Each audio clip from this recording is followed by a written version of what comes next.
The Tennessee Titans, led by Derrick Henry, travel to Buffalo to take on Josh Allen and the Bills. Today, I got my favorite player prop, spread pick, and same-game parlay coming right up. We'll also give you a first touchdown scorer in this video. And surprisingly, this is not the only game we have on Monday night. We have 2 Monday Night Football games. It couldn't get better than that. We have a separate video for the other ones. Vikings, Eagles. You can check that one out. Same exact kind of flow. Player prop, spread pick, same-game parlay, a first touchdown scorer. Without further ado, let's hop right into it. If you are new, do me a favor, go down below, hit that subscribe button. Only 50, or I think 500 subscribers away from 38,000. Hit that like button too. And my last note, this video is brought to you by Underdog Fantasy. If you want to sign up for Underdog, great place to place your player prop parlays. And if you sign up using code COS, you get a 100% deposit match. It's some free money. Go take advantage of it. Let's hop into my favorite player prop for this game. Going to a guy named Treylon Burks, and I'm putting a unit on his over 27.5 receiving yards. Currently plus 100 on Caesar Sportsbooks. Now, you got a couple books with different lines for Mr. Treylon Burks out here, and I'd probably play this one up to 31.5. Wouldn't go any higher. Let's talk about Treylon, because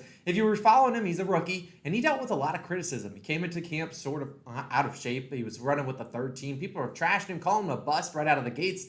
And then, he quieted some of the critics in week 1. He had 3 receptions, 55 yards on 5 targets. Now, the big thing, he saw 104 air yards. So they were targeting him deep down the seam. All of his throws were pretty far down the field, so he could get this over in just 1 catch. Last week, he had a 27-yarder, which would have ended on the hook. But also, something you have to talk about, last week, only 36% target or snap rate. So he wasn't on the field a whole lot, but he impressed, and they targeted him a lot. 41.6% target rate when he was on the field. So I think the Titans are going to try to get him out there a little bit more. I think they were kind of easing him into NFL action because, like I said, his preseason was up and down, but they saw him do really well in week 1. Why not unleash him a little bit more in week 2? Because this is the team in the Titans don't have a lot of playmakers. You think about week 1, Robert Woods was a non-factor, and while I think he plays a little bit better in this week, I still don't necessarily think he's going to take 40% target share. And then you look at the guy that really did well last week, Kyle Phillips. He did not practice on Thursday. Was a limited participant on Friday and Saturday. He's got a questionable with the shoulder injury. So even if he does play, which is still a question mark, we'll figure that out later on tonight, closer to tip-off.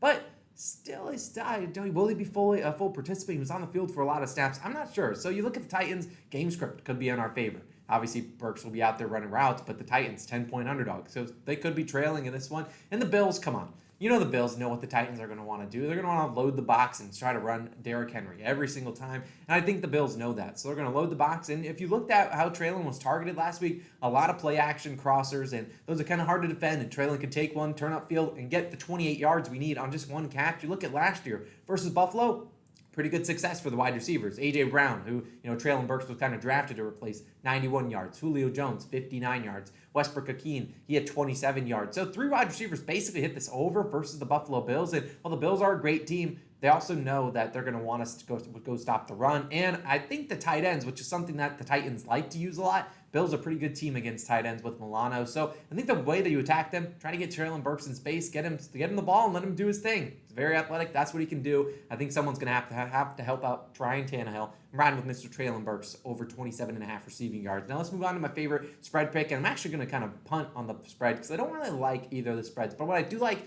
is a total. And I'm going to take the first half. Just the first half, taking the under total, 24.5 points. Currently minus 120 on BetMGM. Now, I did see a couple books at 23.5. You can take that too. Just know the games can end on 24 on the dot. A 14-10 game would screw over the 23.5 bettors, but would cash the 24.5, which is why I think it's pivotal to get that number. Now let's talk about week 1. We remember Bills were opening night against the Rams, and they waxed them. Yet they only scored 20 points in the first half combined. So went under. Mike Vrabel, we know him from the Patriots. Obviously a great linebacker and when he played in the NFL, but one of the better defensive-minded coaches. And so I think he'll have a good game plan coming into this game against Buffalo Bills.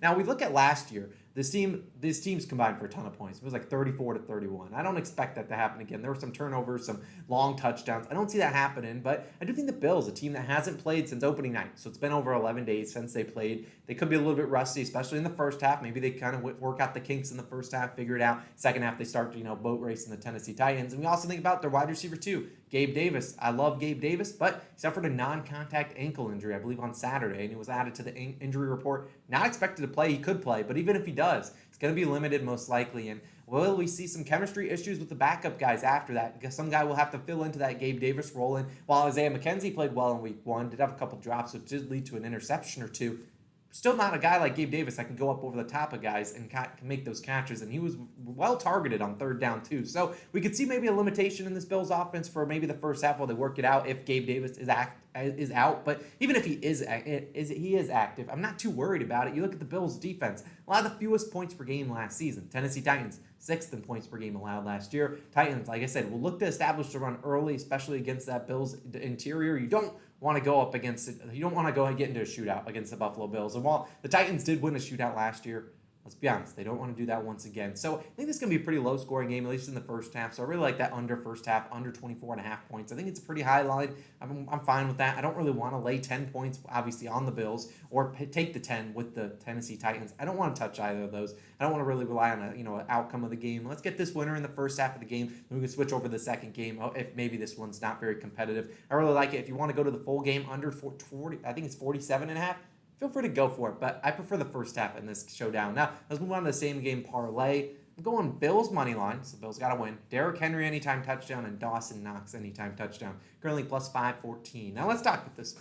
Normally, you'll see me in same game parlays, and you'll see in that Eagles-Vikings one, I have some alternate yards, like whether it's 50-plus receiving yards for a guy, but I don't really want to touch this. Like I already talked about, Gabe Davis. We don't know if he's going to play, so you obviously know closer to kickoff, but I don't really want to touch any of those. And then the Tennessee Titans have a lot of unknown commodities. While I expect Treylon Burks to play pretty well, I don't want to put all my eggs into one basket and then see Treylon Burks not play a ton, and I don't want to be losing both of those bets. So I really do think I want to go with these touchdown scores. Obviously, I think the Bills do win. They're the 10-point favorites. I think they get it done. They're at home. Now, Dawson Knox, he was basically a non-factor in week one. They barely targeted him. I think he does get targets at home in this one. He normally performs better at home than he does on the road. And like I said, he was not targeted. He had one catch last week, two targets. So I think they target him a little bit more, and I think his touchdown odds reflect that. He obviously was a guy that I think had 9 touchdowns last year. Now, obviously, you think about Derrick Henry to score a touchdown. I mean, this is what he does. I mean, it's King Henry. He didn't get a touchdown last week, and I know when they get close to that goal line, we know they're going to give it to Derrick Henry, and so do the Bills, but I think Derrick Henry can easily get that in. Maybe he houses one, but I do think Derrick Henry is obviously one of the best touchdown scorers the NFL has to offer, and I think he can certainly get that in. Now, those are my 3 legs for the same game parlay. Don't really want to go too crazy. Plus 514. Put a little sprinkle on. Don't do anything too crazy. If you wanted a first touchdown score, I'm going to go stick to my guys. I'm going Dawson Knox at plus 900 odds.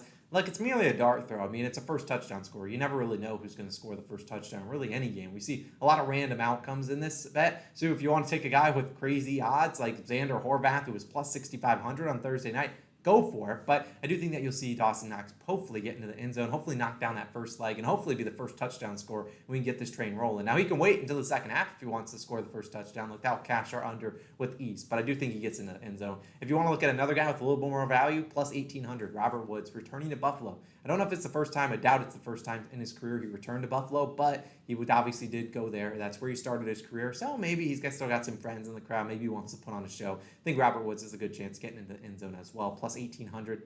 Just saying. You never know what happens in Buffalo. But I really do like those. Those are my favorite picks. Reminder, if you want to sign up for Underdog, use code COS. We certainly would appreciate it. And you get a 100% deposit match up to $100. Appreciate you guys for tuning in. Hit that like button. Hit that subscribe button. Go check out Vikings Eagles Best Bets. You see that one be posted right after this one. Go check it out. We'll have another player prop, spread pick, and whatnot in that video. I'll see you guys there. Peace out.